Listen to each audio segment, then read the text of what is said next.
other senior management officials in the university, representatives of the Ministry of Youth, members of the Diplomatic Corps, specially invited guests, ladies and gentlemen, colleagues all, a pleasant good morning.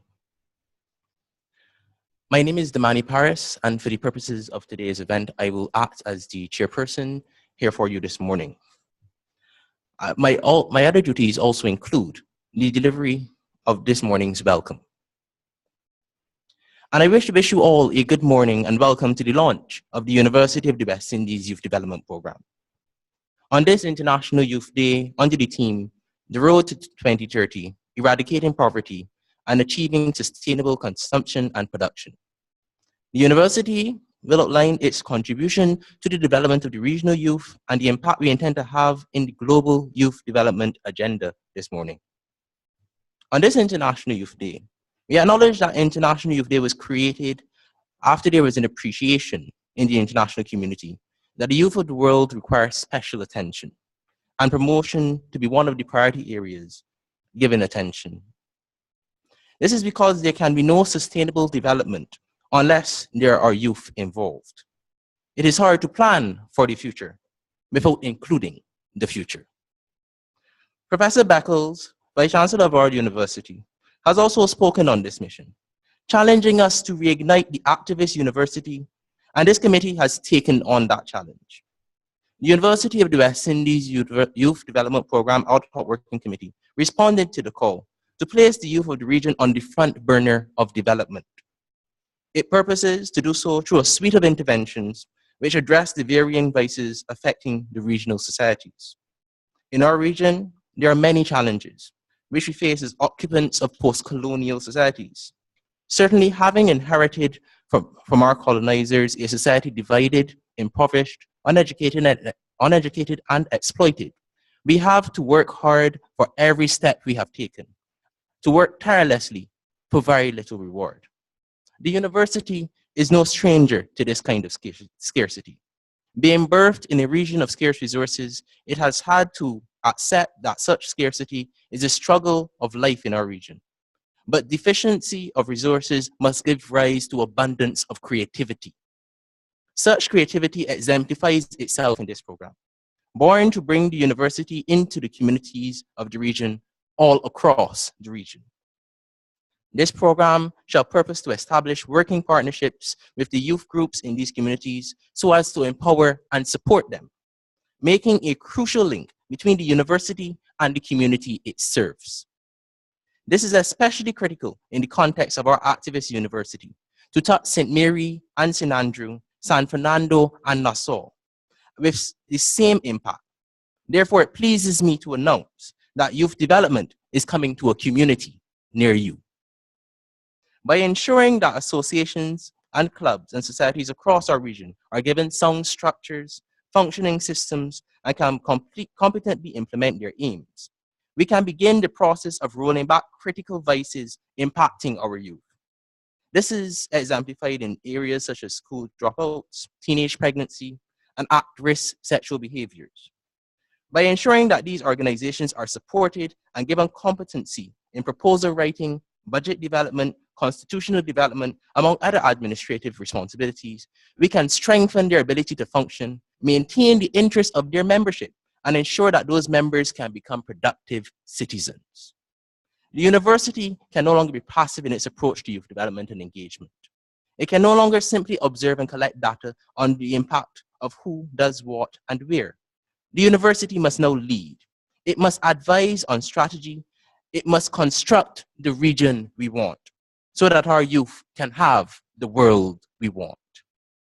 In these circumstances, the institution cannot just be content to research the community. Instead, the university must demonstrate the importance of reaching into the community and shaping its future. As the only regional university, it must institute the best practice of a development university. Activists, not just in speech alone, but in changing the character of the space we occupy and the lives of not only those who attend the university as students, but youth across the region. So I have the pleasure of welcoming you to a new way of doing things. a new style of community engagement, to a new activist project. Welcome to the University of the West Indies Youth Development Program, the future of development today. Thank you all so much.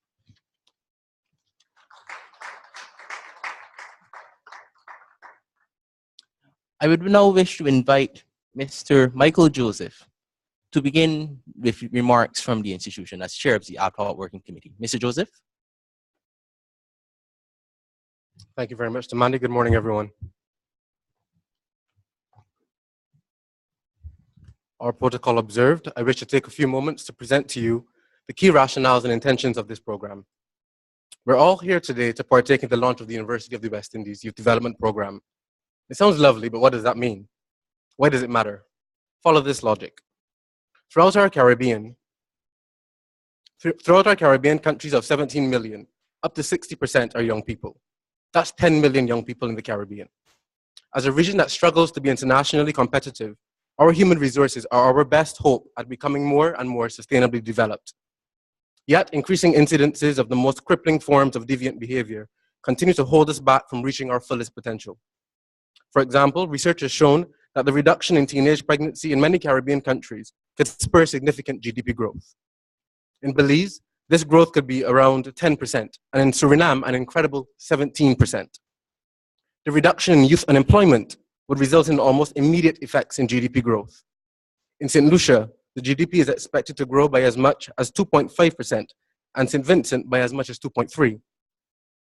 On the matter of education, the Caribbean has been fortunate to have very stable enrollment rates in educational institutions, but we have high dropout rates as well. Estimates show that GDP growth in the region would range from 0.2% in Barbados to 1.8% for Jamaica if all males would complete secondary school, and 0.1% to 1.2% if all females were to complete secondary school. I hate to bog you down with data, but just follow me.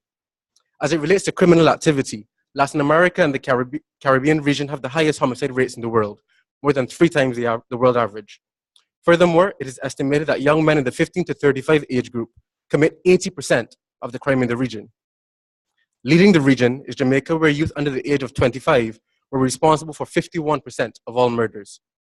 Eliminating youth crime would contribute over 4% to the GDP of St. Lucia, and over 3% to Dominica and Jamaica, and 2.8% to Guyana. And finally, sexual and reproductive health have been major talking points around the region recently, and with good reason. Over 34% of the region's youth were sexually active between the ages of 10 to 18 years old. Now, if what I've said is true, and our human capital is indeed our greatest resource, of which our young people are the majority, then why do we accept losing so many of them to addiction, crime, and inescapable poverty? Use the example of a business. You make $100 million, but your costs add up to $100 million. You break even. In a perfect world, you could profit either by increasing your output or reducing your wastage. In our Caribbean, we could and should seek new sectors to explore and increase our exports and bring in more revenue. But that should never be done in place of reducing the vast number of young people left behind, which, if engaged in the economy, can spur economic growth. Reducing drug and alcohol abuse, underage pregnancy, undereducation, crime, and other forms of deviant behavior by youth should be the main focal point of not just government, but of the various development agencies and organizations which feature around our Caribbean. This point, I know, is not lost on them. As a testament of this, we have representatives within our midst here from the CDB, the UN, BIDC, the IADB, who are anxious to work with us towards these common goals. We are all here because we appreciate the value of young people, not just in the context of social morality, but in an economic sense. We must be forward-thinking enough to see the value in our youth and address it as a collective. Even as other countries relish in their individualism, we must celebrate our unity. Short-sightedness is a luxury which leaders cannot afford. It is a comfort of the backseat drivers, but the guy with his hands on the wheel must keep his eyes on the road. Where we go as a region is entirely up to us. And I would use this opportunity to implore us all to make resolute and ambitious commitments to youth development, if for no other reason than its unique capacity of our young people to affect all other areas of development. It is through youth development that we can free our economies to reach the highest level of performance at their current capacity, because there is a very real cost attached to youth underdevelopment, and that is what it means. That is why it matters. It is based on the principle that the UWI-YDP was conceptualized. It is based on this principle that the UWI-YDP will promote youth development throughout the region through research and project development, collaboration with regional and international organizations and agencies. And I will now take this time to allow the chair to introduce our featured speaker.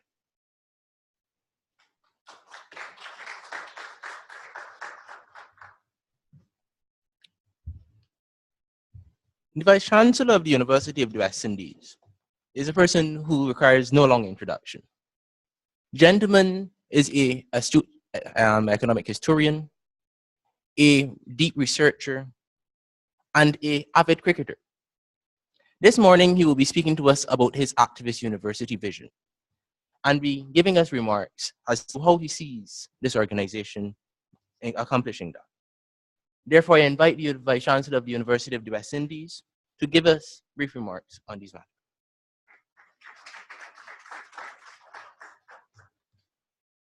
Thank you so much, Mr. Paris. Good morning, everyone. You're always at risk inviting me to give brief remarks. As you all know, I like to be expansive, but it is an honor to be with you this morning, Mr. Paris, Mr. Joseph, Mr. Manning, for putting together this very innovative and historically significant program, and for me to identify with it along the many stages, first in its conception, then moving this through the university committee system, and to be here for the formal launch this morning truly is an honor and a pleasure. The backdrop, I think, is significant to all of this. It is always good to begin by historicizing one's reality, the circumstance in which you find yourself. I think it's fair to say that this is the first moment in the history of the Caribbean that we are without a youth movement. This point has to be understood and enlarged. If you assume that in the long, dark history of slavery, that our young people focus on its uprooting and its eradication, and for 300 years, that was the principal youth movement. A movement for freedom, a movement for justice, for identity, and so on. And we must not detach that historical struggle from the youth, because when you examine the leaders of the many rebellions against slavery, all of the major eruptions in Caribbean history, invariably they were led by very young people. It is always indeed striking that at all of these historic moments along our journey, young men and women in their teens and in their 20s were the ones responsible primarily for organizing these mass movements to transform society and to move history along. I know when we look back and we imagine all of these national heroes of the Caribbean in the 20th century, you go back, but when you look at the archival data, very young people. Even here in this country, as we reflect upon the Clement Payne struggle, for example, 1937, the people who died and who were incarcerated were very young people. If you go back to the prior circumstance of 1876, when the young people of this island stood up against colonialism, those who were shot, those who were maimed, crippled, locked away, young people in their teens and 20s. But we are at a moment in the Caribbean where we cannot discern the fundamentals, the principles, or even the parameters of what we can call a youth movement. Oftentimes, again, as we celebrate the 50th anniversary of our nation here in Barbados, Mr. Barrow, the Right Excellent, and his colleagues who moved this country away from colonialism, again, they were very young people in their 30s, moving history along, young people. And young people surrounded by even very younger people, very young people. What is the reality today? It is that maybe we cannot identify what is the next stage in the evolution of our democracy. That maybe we cannot conceptualize what it will look like the next time around, and therefore the youth cannot wrap their energy around a body of ideas. It could be that this moment in time as we move forward is arguably complicated by the circumstances of globalization. And therefore, young people cannot put together institutions and organizations that are designed around imagining and activating that next stage. Therefore, clearly, it must be the responsibility of the older cohort to facilitate that process, to mentor the youth and not to manage the youth. Much more mentoring is required than management, and that is clearly very evident. I feel an affinity for this process because as a teenager, I was involved in most of the global movements of my time. African liberation, the socialist, Pan-Africanist Black Power movement, the freedom of Nelson Mandela from his incarceration. We were actively involved in all of these global movements. We were in the streets, we were giving speeches, organizing meetings, because we saw those historic circumstances as representing the next stage in our development. Instead, our younger people, within the context of an absence of a movement for political transformation and economic transformation, are encouraged and driven into a culture of entertainment, leisure, and pleasure. So that entertainment, leisure, and pleasure have erupted in the place, completely so, where there ought to be political consciousness, political mobilization, and cultural awareness. That's a circumstance, that is primarily exploitative of young people. And it's a matter that must be taken very seriously because it does not enable the full maturation of young people in terms of their alertness, their awareness, and the depth of their engagement. Just earlier this week, I spent 4 days at the University of Lagos in Nigeria, meeting with students, young people in the NGO activist community. And what is striking about what is taking place in Nigeria, not only in the universities, but in the NGO and civil society movement, is that there is tremendous anxiety around the self-discovery that the political process in the country is driven to support itself, to promote the self-interest of the leadership, to promote the self-interest of elites, at the expense of younger people. And the younger people in Nigeria are now engaged and are in the vanguard, in the forefront of what is now the national anti-corruption movement. It is emerging out of youth organizations that the country is now gripped in a discourse that insists upon the elimination of corruption in politics. This is a youth movement. This is driven by students, by NGOs, grassroots organizations, because the young people have come to the conclusion that the country is on the wrong track, and that moving along the wrong track, that they are not at the center of policy.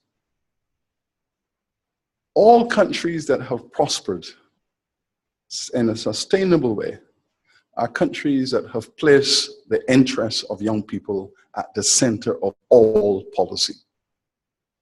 Not only in the pedantic sense of the next generation, but also in terms of how the resources of the country are to be invested and where that investment is going to yield the highest return going forward.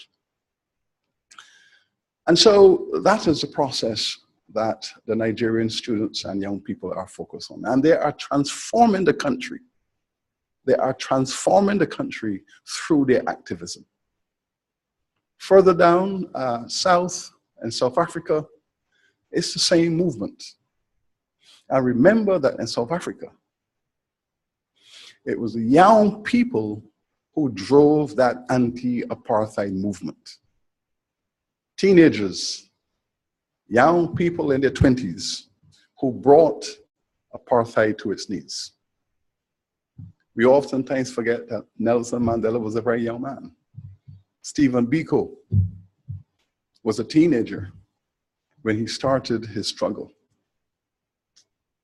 But we all saw the children of Soweto marching in the streets, sometimes barely 10 years old, out in the streets, highlighting globally the problems of nationhood and the challenge of apartheid. And now, the young people of South Africa are the ones who are saying there must be fundamental reform of the post-apartheid world.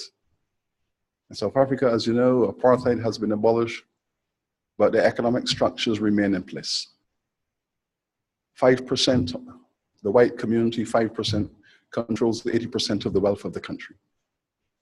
The government has changed, the economics have not changed.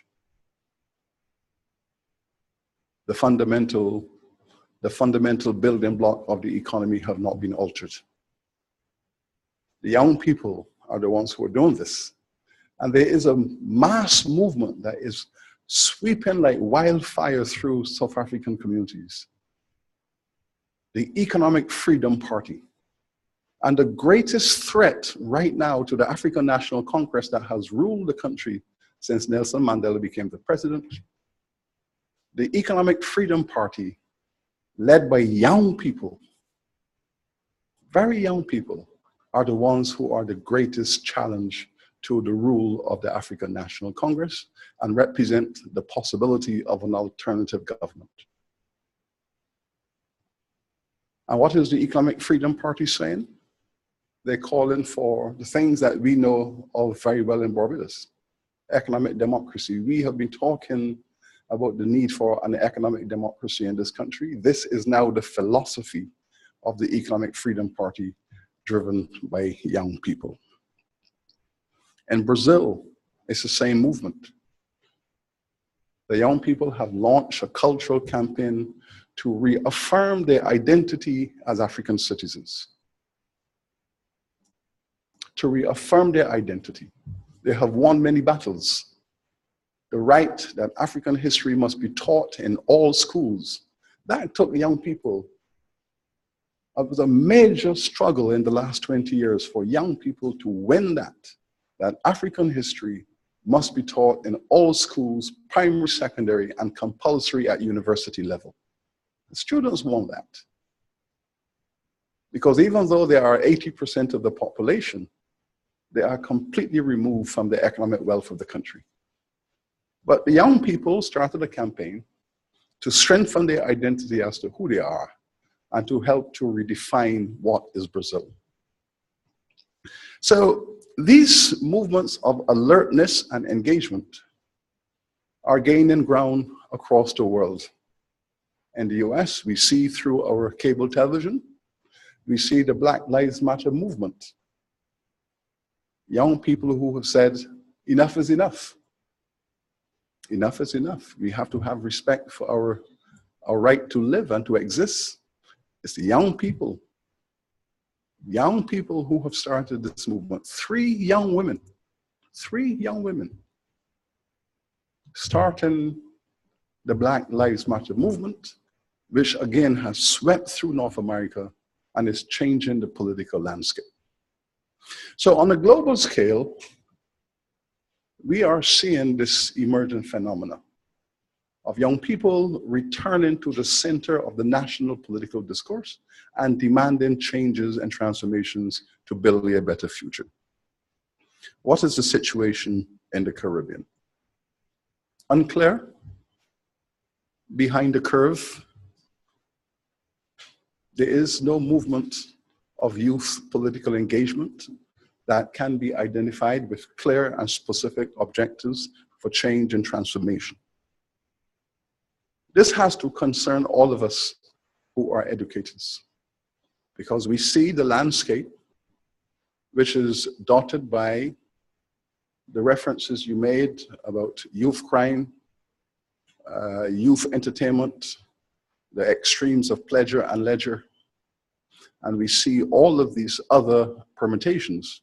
What is missing is a political philosophy of change and transformation and movement. If you identify the 6 big challenges of our time, you can see very well why young people ought to be at the center of these movements. Education. Education. Higher education especially. At the primary, secondary level, what we are seeing in the Caribbean generally, we are actually witnessing an increase in illiteracy across the Caribbean. The data speak to growth over the last 20 years of increasing illiteracy at the teenage level and even before. And the efforts we had made prior to eradicate youth illiteracy, successful though they were, we are seeing a retreat in that regard. Young people ought to be absolutely intolerant of illiteracy in their societies.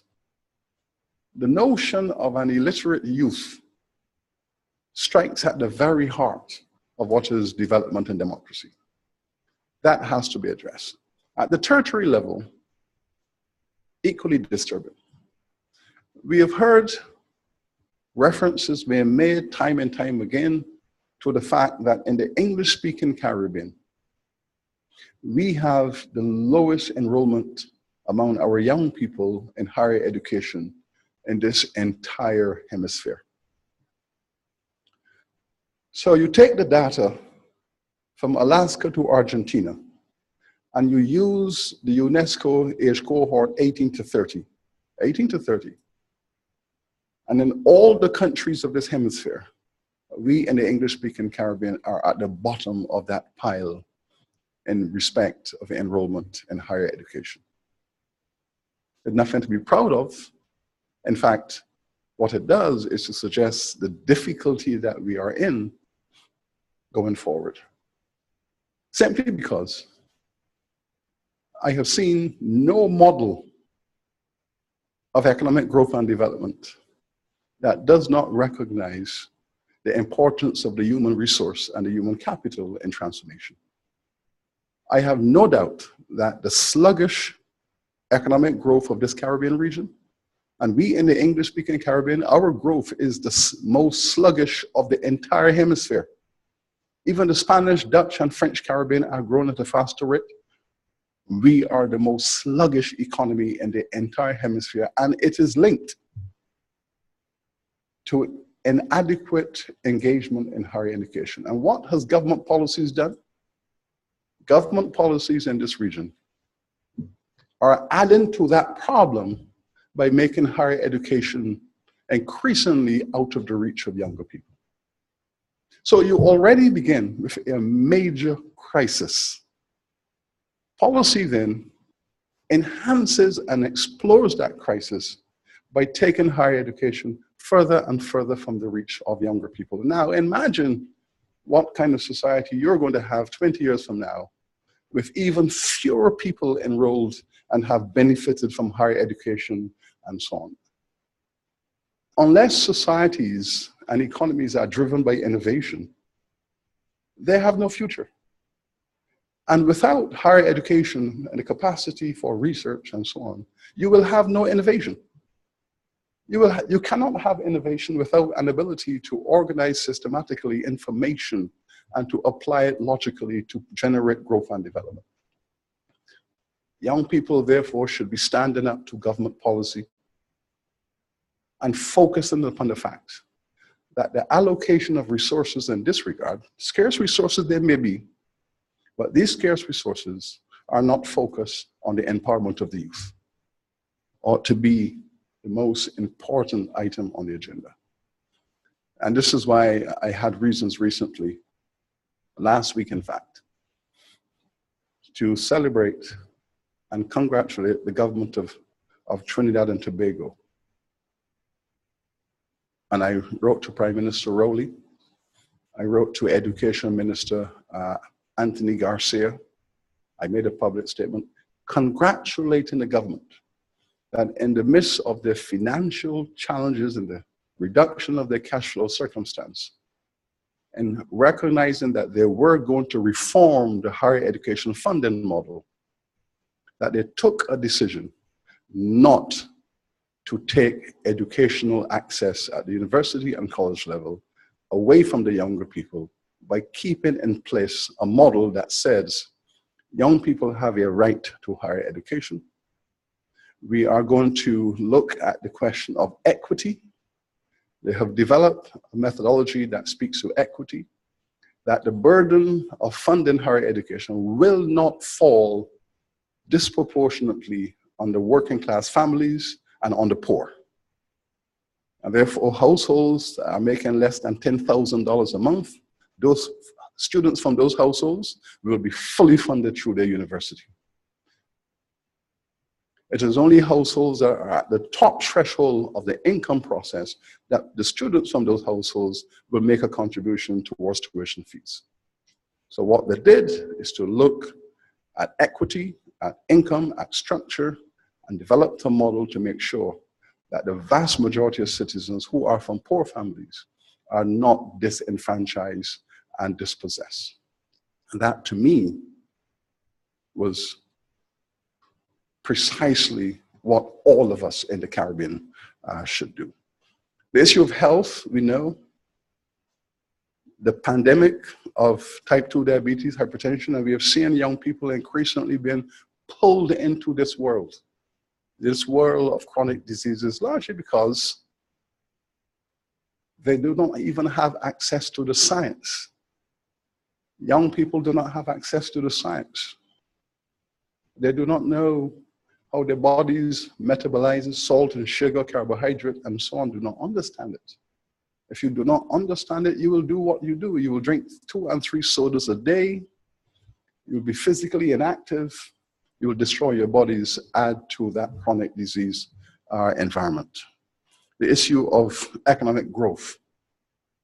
It is no secret, Mr. Paris, that the economies of the Caribbean are dominated by a small sliver of middle-aged and old men. The structures of the economy, the ownership of wealth, and the opportunities to participate in the economy is dominated by a small sliver of older men, largely older white men. When you look at this engagement structure and you look at the framework of the economy and you ask, where are the young people in the economy? you see there is no space you can recognize where young people are making a significant and measurable impact on the economic system by their activities and their engagement. They are there, very small minorities. And yet, by comparison, when you look at those economies that are spreading in the middle, growing at the bottom, spreading in the middle, more horizontal, less vertical, what you see is a major introduction of young people as entrepreneurs, innovators, and so on. In the English Caribbean, our systems are shrinking. Again, they are shrinking. And by so doing, they reduce the potential for growth and development. These are issues that young people ought to be concerned about. They ought to be agitated. Do government policies in the Caribbean focus on restructuring the economies, the banks, the insurance companies, the venture capital systems to pull young people in as owners and innovators and activists? The answer is no. There's a question also about how we're going to craft the future.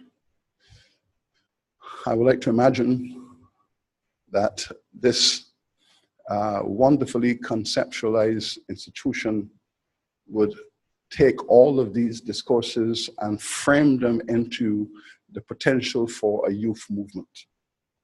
Because we do miss the voice of young people. We do miss the voice of young people, not only in the university, but generally speaking in our societies. We try to do our best. A few months ago, I took a decision in light of all of this to appoint the Pro-Vice Chancellor for Planning of UWI. And I deliberately chose a person who is the youngest Pro-Vice Chancellor in the history of the university, Professor Denzel Williams. The youngest person, just 40 years old, appointed a Pro-Vice Chancellor with a mandate to carry out a vision of youth empowerment in the planning cycles of the University of the West Indies. And to do so by using his own youth and his intellect to transform the university. We do our best to put our actions where our visions are. And so I wish to encourage the three of you. You have a tremendous amount of work to do. And I'm hoping that what you have done here this morning is a catalyst. Worry not about the size of your immediate constituency.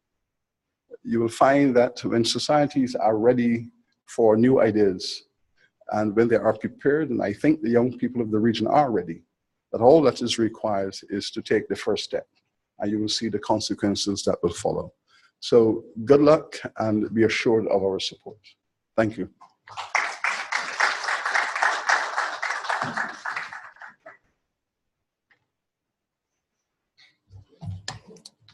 Thank you so much, Vice Chancellor. Thank you so much, Vice Chancellor, for those very inspirational words. At this time, I just wish to acknowledge, which I omitted to do earlier, many of the participants who are joining us from throughout the region. Certainly, I know that colleagues, both in the university and young people, are all across the region via the Zoom link that we have set up. I saw Professor Dr. Lulzalongsworth from the principal of the Open Campus there. Good morning to you. I also note the presence of the Mona Gill Council and other young people from the Open Campus Gill Council from all across the region in various countries. Antigua, I know is touched, Jamaica, Trinidad, and so on. So we want to just acknowledge their presence at this time and welcome them again and thank them for attending this event. I also know that the regional media is also joining us via the Zoom link. So I want to acknowledge their presence as well, those regional media houses who would have been joining us this morning. At this time, I would wish to invite Mr. Manning to just give us some brief closing remarks about the organization and the brief closing remarks I'm sure Mr. Manning will conduct accordingly. Thank you so much. Good morning.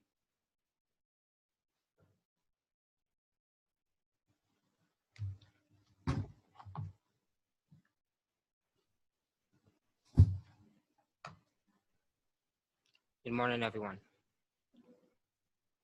All protocol having been observed, On behalf of the Ad Hoc Working Committee, it is my pleasure to make a few brief closing remarks and express my gratitude to all who made this event a reality. The University of the West Indies Youth Development Program is specially designed and has many key areas entrenched within it, as you would have heard this morning. The support of the University of the West Indies is therefore key in this regard, notably with the role that it currently plays within the Caribbean region. With reach into 18 territories throughout the region, as I would have just mentioned. Ladies and gentlemen, the situation and circumstances surrounding youth development and educational attainment are dismal throughout the Caribbean region. Youth employment in Bahamas has increased from 14% to that of 16.2%, with a report recently established as of August 10th, 2 days ago.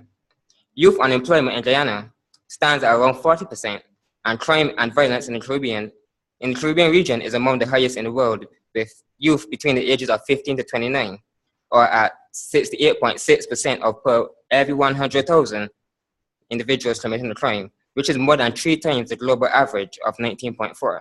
Just to give you some statistics surrounding that. It's quite a huge leap in my opinion.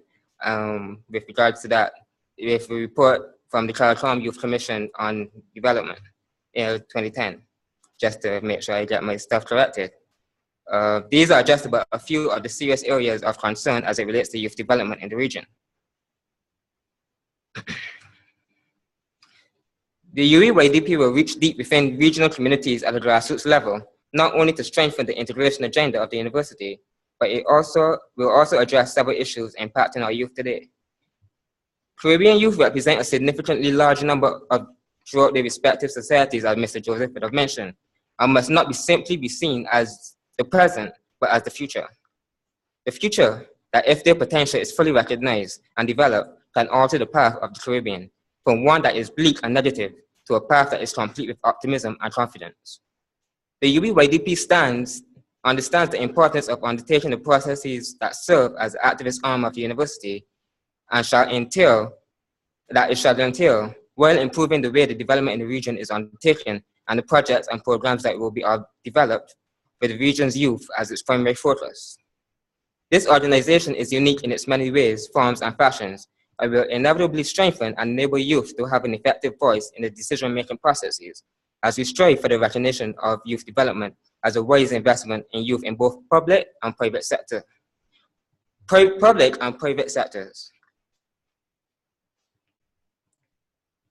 Ladies and gentlemen, as Deputy Chairman of the Ad Hoc Working Committee, I would therefore like to express my significant gratitude to the Vice Chancellor of the University of the West Indies, Professor Sir Hilary Beckles, whose guidance and support has been with us from the inception of this program. Thanks to the Principal and Pro-Vice Chancellor of the University of the West Indies, Clayfield Campus, Professor V. Udine Barato, Principal and Pro-Vice Chancellor, Dr. Luz Longsworth, for her kind and motivational words throughout this process. Dr. Longsworth, just like the Vice Chancellor, saw the potential of this project when it was initially presented and played a significant role in its development. Dr. Janine Cromer, Chief Executive Officer of the Clayfield School of Business, for the use of her facilities. Ladies and gentlemen, an event such as this is not possible without significant assistance behind the scenes. We would therefore like to thank Ms. Carmelita Neblick, Executive Assistant to the Vice Chancellor, Ms. Claire Hall and the staff of the Principal's Office, Mr. Lita Talk of the Confucius Institute of the Clayfield Campus, Ms. Dawn Marie DeFord-Joe, and the entire staff of Marketing and Communications, including Mr. Charleston Level and Ms. Rashida Durant here at Clayfield, Ms. Sherry Toppin and Mr. Renier Jones of the UWI Open Campus, Ms. Phyllis Tate and the staff of the registry, Ms. Patricia Affley and the staff of the Electronic Media Services, Ms. Siobhan Cummins and the staff here in Clayfield School of Business, Mr. Kurt Mason, Campus IT, Mr. Maxi Baldeo, who has provided us with his services here this morning, and the many others who have helped out in this numerous ways. The recommendations and inputs from conceptualization to this very moment were numerous and invaluable as they came from within the university, the private sector, and individuals with immense experience in these areas. The assistance provided by these various departments are also appreciated. To these individuals, who are too numerous to mention, on behalf of the committee, I sincerely thank you. And finally, an event such as this is not possible without you, our audience, both physically and those joining us through our online platform. And We express sincere thanks to you spending some time with us this International Youth Day. It is truly my duty to thank you all. We look forward to formalizing close relationships with many of you. Finally, I say good day to you. Thank you, Mr. Chair.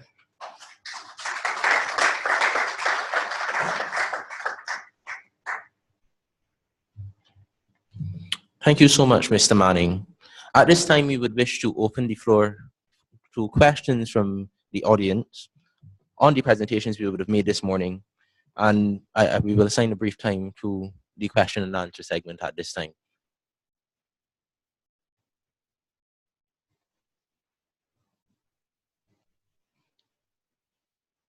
Yes, I see one question here. Just getting your microphone, sir. Good morning. Good morning. My name is John Hollingsworth. I'm Yes, the Principal Youth Development Officer at the Ministry of Culture, Sports, and Youth. I just need a couple of clarifications as well as, and I'll make some statements as well as ask some questions. I'll do it all in one so that you would have to bring back the mic to me. First of all, there are many definitions of youth across the world, especially as it relates to organizations that focus their mandate or their work on issues affecting the youth. We in Barbados, we look at the age range of age 5 to 29. I would want to know what UWI-YDP identify their age range for youth as. That's the first thing. My other question would be, what is the structure of UWI-YDP? I noticed that there's an ad hoc working committee. What is the operational structure for the organization in order for you to realize your objectives or to achieve your mandate? The other is, I would want, and this is a statement basically, that I would want the UWI-YDP.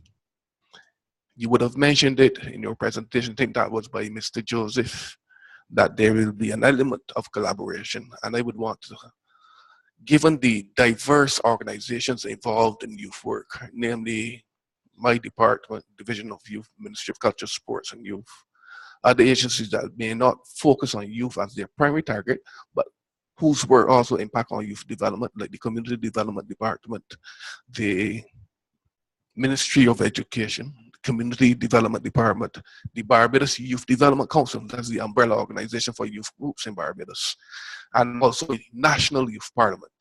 I would want to urge the UWI-YDP to establish a close working relationship with those organizations so that there's not too much, if any, duplication of the work, because we do recognize that there is limited resources to be expended not only in one particular focus group area, but across the general development areas in our small countries.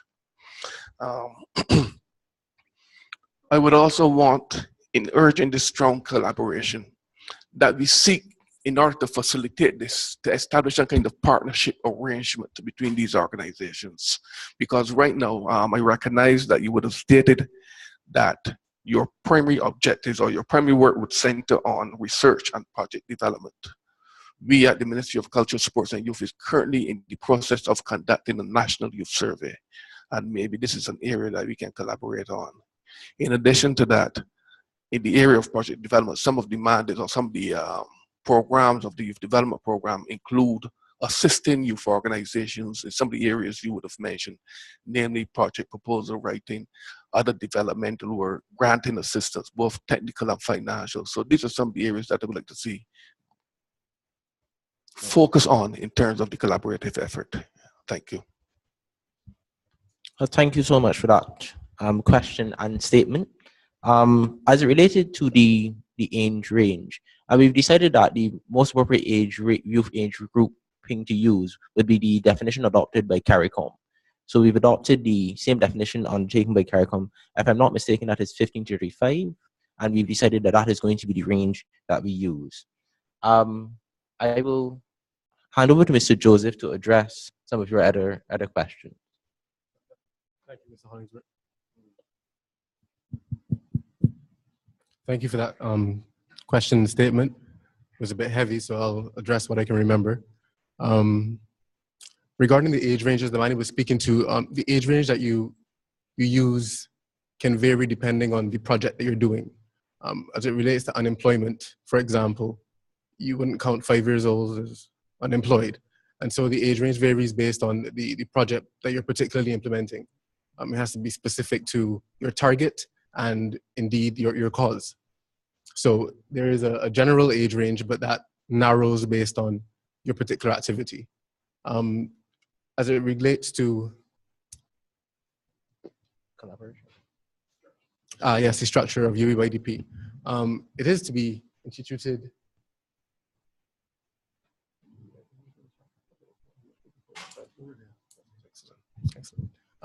Sorry about that.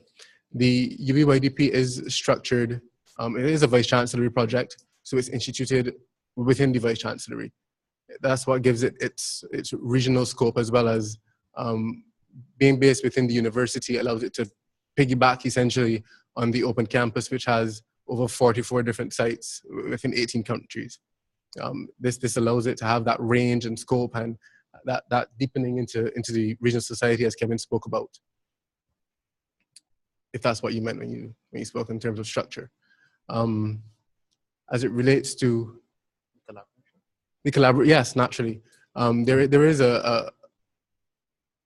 not so much a structure. This is, after all, the launch. But going forward, definitely there is to be close collaborations with all of the organizations you mentioned, not just in Barbados, but throughout the Caribbean. And there is, even in this first instance, collaborations between not only regional organizations, but international NGOs as well. We've been in collaboration with Dimes International and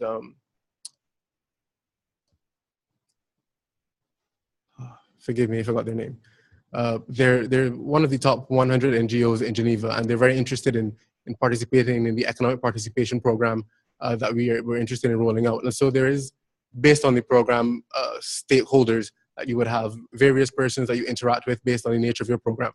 And so yes, there are working relationships that exist, running relationships, and then there are those that you would create based on the project specific. Thank you so much, Mr. Joseph. I believe we have a Zoom question. Go ahead, sir.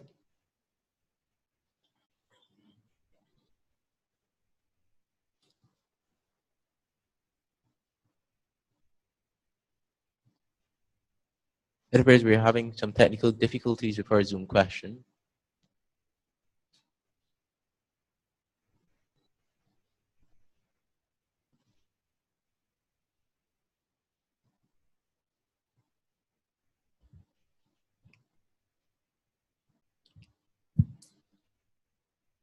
Okay, well, while that works out, allow me to respond to some of the earlier questions that we received before we began.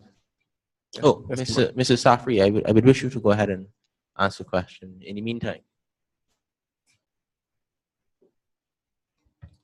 Good morning, all.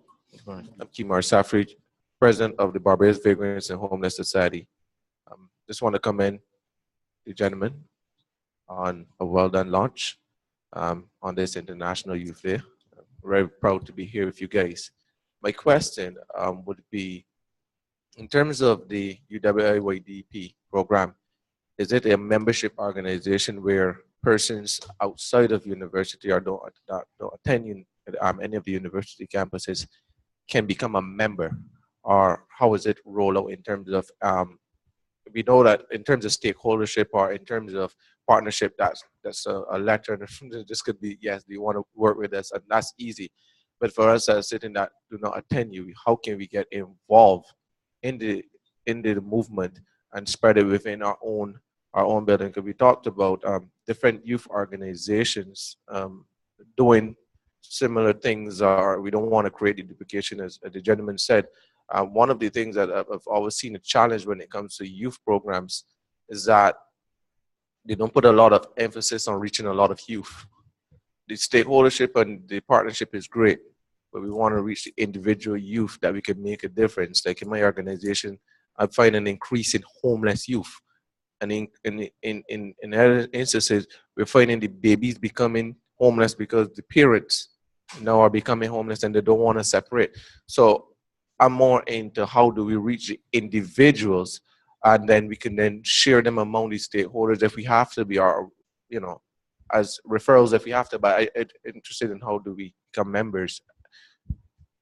Thank you so much for that question, Mr. Safri. Mr. Joseph, would you like to respond? In terms of membership, Kimar, there is no membership per se in that traditional sense, but there is indeed that format of databasing where the youth organizations throughout the region, I don't know, and Mr. Hollingsworth can correct me if there is one here, but there is no database of youth organizations in any of the countries that I know of. And because of that, we have no concept of their competencies, their membership, their constitutions, what they're doing, how they're doing it, what money they're using to do it. And so without that knowledge, and I think Kevin and the Vice Chancellor spoke to this earlier, without that understanding of the capacities of the youth and their youth organizations in which they're found, there is that duplication all of the time. And we can't share resources, we can't share information, we can't bolster the portfolio of our projects because we're not working together to achieve them. And so Madhu could speak to this in terms of having stakeholders when you're engaging in projects.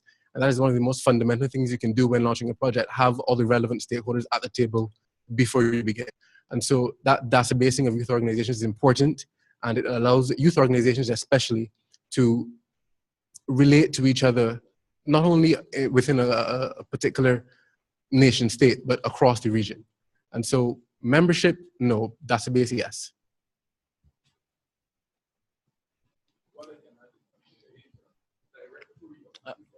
Mr. Hollingsworth. Mm-hmm.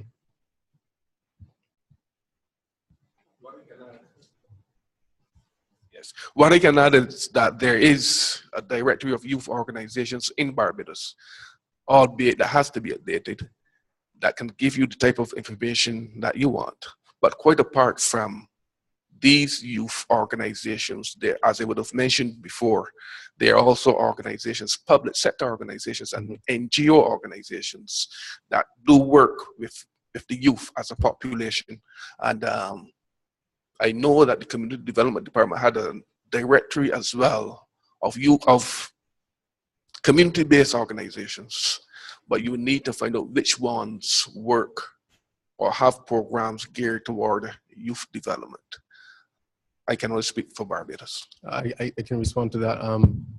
I have heard of the directory that you're speaking of. The issue with youth organizations particularly though is, and this is not just in Barbados, this is across the region, they begin and end so quickly. That's a created database, but require constant monitoring. And that how you do that, I can't tell you. But it's important to ensure that youth organizations can have that stability through a bureaucracy where they can engage in continuity, such as the Guild, for example. The Guild is as old as a university. And the reason for the Guild's existence for all these years is its bureaucracy. It is entrenched within the university. And so creating youth organizations and giving them that bureaucratic support that Damani spoke of earlier is one sure way of allowing them to have that continuity. And I think that might prevent the start and stop, as they call it, of the youth organizations, because they all have a bright idea and they're gone in a moment. The Guild is fortunate in that part of the university fees or part of the university structure is there's a Guild fee enshrined. In these voluntary organizations, they are not normally fees to be part of the organization. And that basically, for want of a better word, undermines the sustainability of these organizations. They have to depend on grants from international organizations, from organizations like my own organization, in order to be sustained. And if persons don't see what they're going to get out of these organizations from a personal level, it is difficult to maintain their interests. That is one particular activity. That's one particular activity that UWI-YDP had hoped to engage in seriously, because these micro youth organizations, they struggle to become visible in large macro organizations such as the UNDP, for example. And I think Janine could speak to that. It's difficult for a small youth organization to have that visibility in terms of attracting sponsorship from massive organizations. When your mandate is so small and so targeted, it's difficult to fit into a macro agenda that doesn't necessarily recognize what you're doing on the scale that they're talking about. And so BYDC, for example, that has that umbrella reach in terms of coordinating across the region with other umbrella bodies such as that, and relating with UWI-YDP to give that international visibility. And I'll give you an example. The World Drug Problem Conference, I think, is this year in the UN. And their youth organizations, massive umbrella organizations in Southeast Asia and Europe, which get invited to these things. And I don't know of a single one in Barbados that's going, or in the Caribbean that's going, particularly because to recognize these organizations is difficult. Your membership is small. Your mandate is, what's it doing? Can you afford to come? All of these things affect the ability to be invited and be recognized. And so forming organizations like UWI-YDP and like BYDC and relating them together allows them to put together a cohort of persons who can perhaps represent them at these large international conferences where every single youth organization can't be represented. The World Youth Festival, for example. I know Barbados, for example, a few years ago when it was in South Africa, maybe you could correct me, we sent a cohort, I believe. The Caribbean, I believe, sent a cohort. And it was one of the smallest and most underfunded things. We were planning it for however long, and we struggled to get it off the ground. And I think in all of the conferences since then, I don't know if the Caribbean has had representation at the World Youth Festival. And it's difficult for us because, one, of our geography, we're separated by large bodies of water. It's hard to travel. Interregional travel is still expensive. And that is a real reality for youth organizations who, again, as you said, struggle to finance themselves. And so it's important that we have that relationship within the region. Yeah, I think. I believe I have a question over here. Sir, if you will. Good morning. Yeah. Thank you for coming.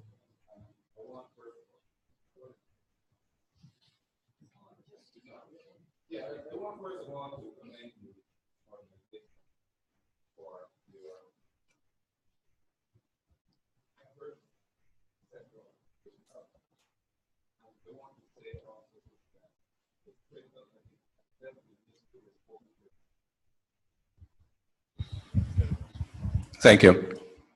We've spoken to the fact that government cannot do everything in terms of on the youth development platform.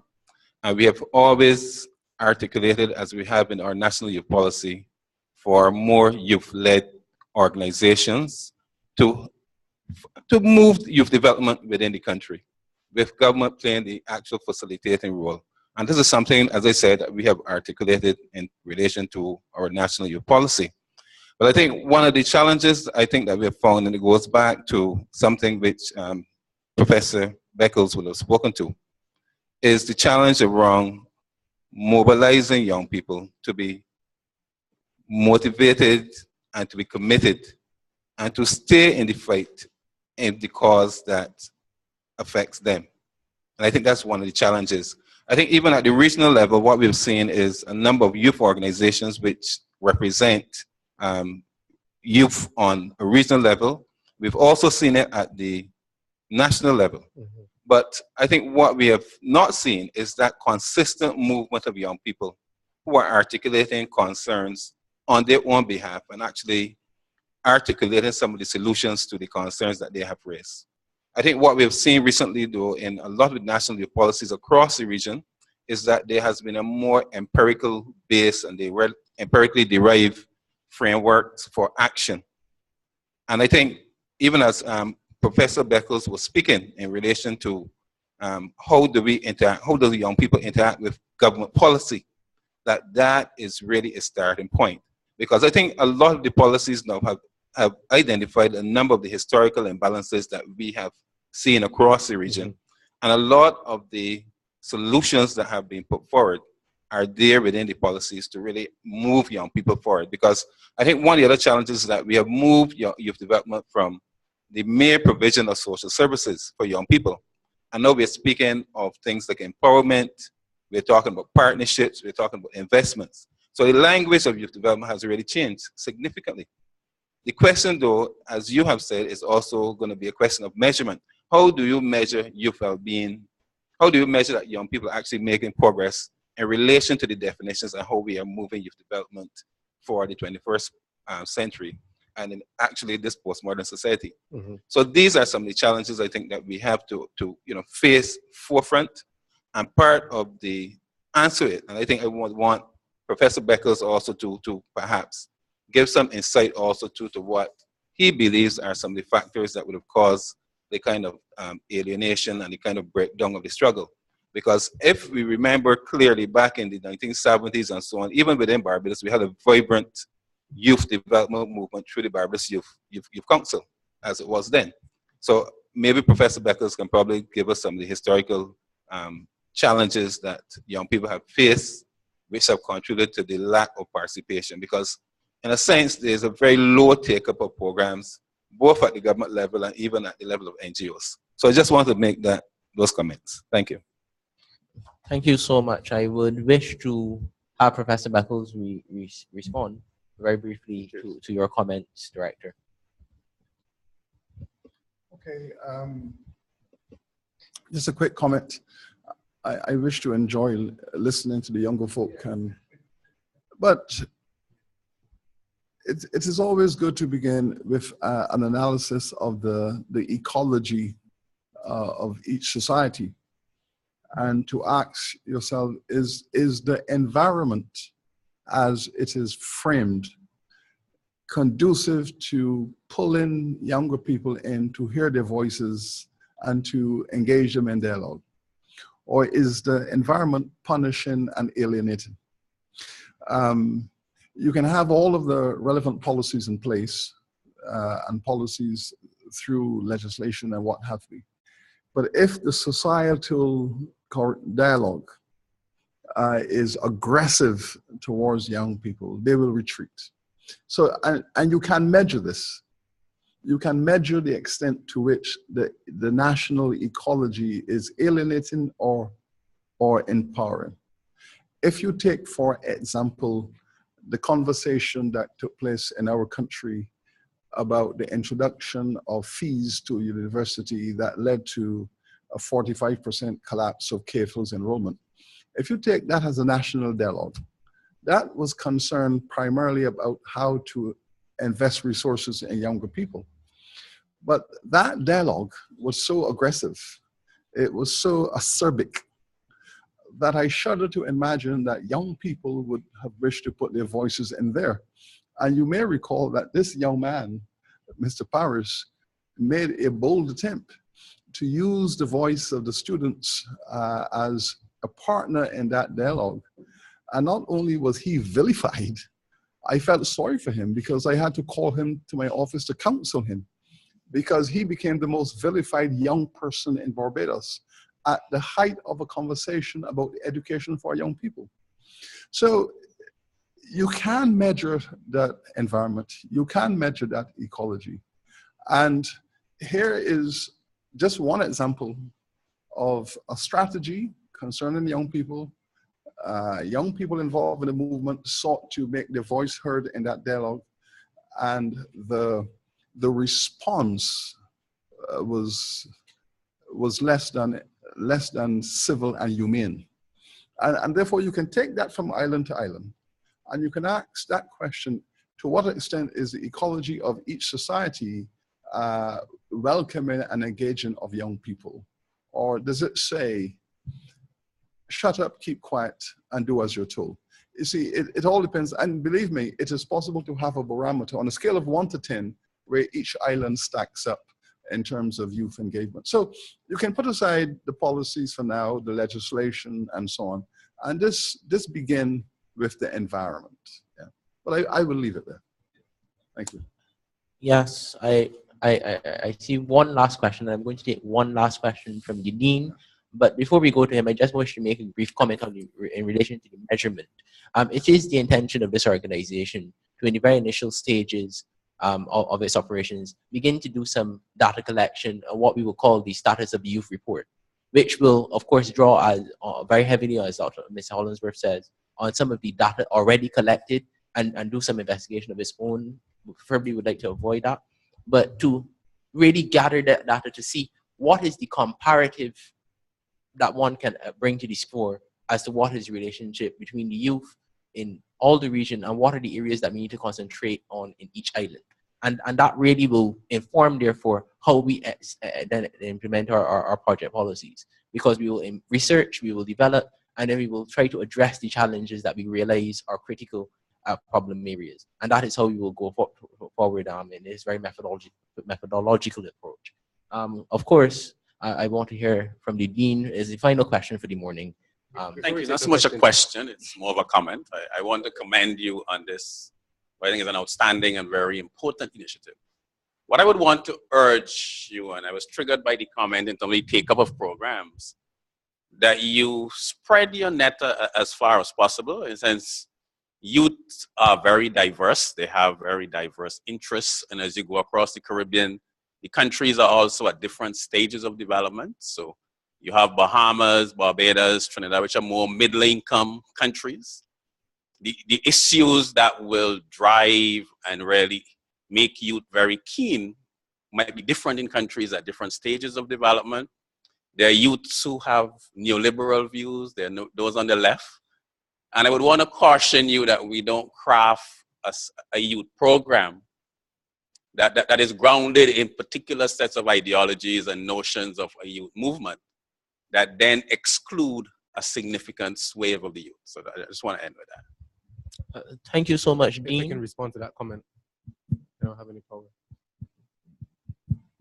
Hi. If I can respond to that comment, one of the focal points of UWI-YDP actually isn't actually having ambassadors in various countries, because we could never, from here,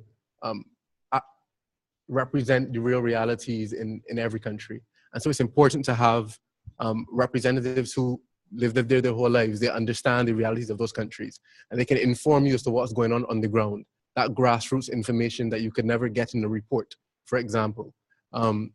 Regarding the status of the youth report that Damani spoke to, research is very expensive.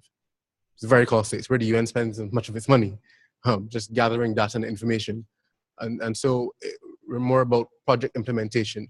But where data is lacking, you can't implement a project or develop a project without the data. You need a baseline. And so to accurately apprehend where we are in terms of youth development, we rely heavily on existing reports. I think the last plenary report, holistic report dealing with all of the advices we spoke about to civic engagement, capacity building, and social inclusion, and so on, was 2010, 6 years ago. And Sonia, somewhere behind there, can speak to this. I think good research best practices is that update your data every 2 years. And so it's difficult to develop projects and apply for funding when your data is old. And so granting agencies struggle to recognize the validity of your material when your data is so old we can't even verify if it's still good. And so it's important, though research is not a very glamorous endeavor, to very quickly articulate what is the real reality, what is going on, what is the true data, and not only to compile that status of the youth report, but to put in place in the various offices, such as yours, Mr. Hollingsworth, and directors of youth affairs across the region, that mechanism that can allow it to update itself every 2 years, where we have that existing relationship and we don't have to every 2 years go trying to find funding and get people on board to have the report done every 2 years, as if we don't know it's happening. So it's important to have that relationship existing where we can quickly update that. I think CARICOM, they undertook the last report in 2010 all by themselves. And that was expensive, and no wonder they haven't done it again for 6 years. So it's important that we develop that relationship, directors of youth affairs and even youth organizations, where we can have that information not only collected, but move very quickly to the stage where it can be produced in a report. Because if it takes a year to come to a report after you've done your studies, and it takes another year before it's out of date, what are you really doing? And so that status of the youth report is important. It's not something we're anxious to do because of its cost. We're anxious to make that relationship where it can happen. Chairman, Yes, Professor. Professor. To respond to Dr. Robinson's intervention, because it's very relevant to your work. But I would advise you to do this. Do not be afraid of ideology. Ideologies are ideas. Do not be afraid of them. They exist They emerge from your imagination. Do not become a youth organization that is bland, formalistic, passe. Become an organization that is driven by consciousness and philosophy. Dr. Robertson spoke of diversity of the youth. Yes, there is tremendous diversity. There is always diversity. There has always been diversity in all social groups. But you should not be blinded by the extent of that diversity. What you ought to do is to ask, what are the finest thoughts? What are the finest philosophy and ideas within that diversity? And build your movement around those finest ideas. So that within the youth group, you will find, as he has said, there's students who just want, young people who are into leisure and pleasure, have a good time. There are those who might wish to be politically active in the traditional party politics. There might be young people who wish to do grassroots organizations in their communities. There might be young people who wish to participate in civil societies like this young man helping the young people who are without shelter, and so on. You will have all of that. But within that diversity, there are underlying principles and ideas of what is good for the future. It requires, therefore, that you assess that diversity and do not end with it. The diversity is just the first step of your logic. There is diversity. First step. But do not end there. That's superficiality. Say, what are the binding ideas that we wish to promote underline this diversity and attach yourself to those? Take the notion of democracy is an ideology. But young people, historically, in all cultures, have had many different views of governance. But somehow, we have coalesced around a body of philosophies and ideologies, which we might call democracy, and then we threw our weight behind that. Now, so this is what you must do. I was, an example, I was struck going through all the households with friends and colleagues in Nigeria this last week. I was struck by how young people in the households, when they are speaking to their parents, how they still show a little deference. Before they speak to their mothers and fathers, they show deference. I was struck by that. I was struck by just a little slight bow of the head when they're speaking to their mother and their father. And I'm amazed by this kind of exchange. Now, that is their culture. That used to be our culture because we're from the same cultural space. But now we have a circumstance where young people relate to their parents as if their parents are their brothers and sisters, as if they are their friends on the street. And all the symbols of showing hierarchy and respect for elders and so on, those things are gone. Now, if you decide to attach yourself to the restoration of certain social values, that in itself is an ideology. And do not be afraid of it. Do not be afraid of the ideology that says, you should show respect to the elderly, or that you should show a little deference to your parents in conversation and dialogue. Those are ideologies. And they are still the ideologies that will hold our people together in the future. Because the alternative, we can see where the alternative is leading. So yes, there is diversity, but underneath that diversity, there are principles and there are values, and you need to search for them, you need to identify them and bring them to the surface and build your movement and say, we stand for this. We don't just because we have diversity, we say, we have diversity. These are the values that we stand for. And you analyze your situation, and you decide what is good for our people going forward, and you stand your ground on those ideologies. And that would be my advice to how you ought to do. That will give you sustainability into the future. Otherwise, you just become a member of a matrix of organizations. Distinguish yourself by attaching yourself to an ideological vision, not a narrow political ideology, an ideological vision for development of your community. Thank you. Thank you so much, Professor. I think that is an excellent note on which to end, and therefore I will suggest that we leave it there. Thank you all so very much for coming. It has been a pleasure having you here at this launch activity. Thank you all who have joined us online. It was a pleasure having you here this morning, and I very much thank you for taking the time out to be a part of this very historic event, as the Vice Chancellor has described it. And I look forward to seeing you soon. As I said, development in the community near you. Good morning.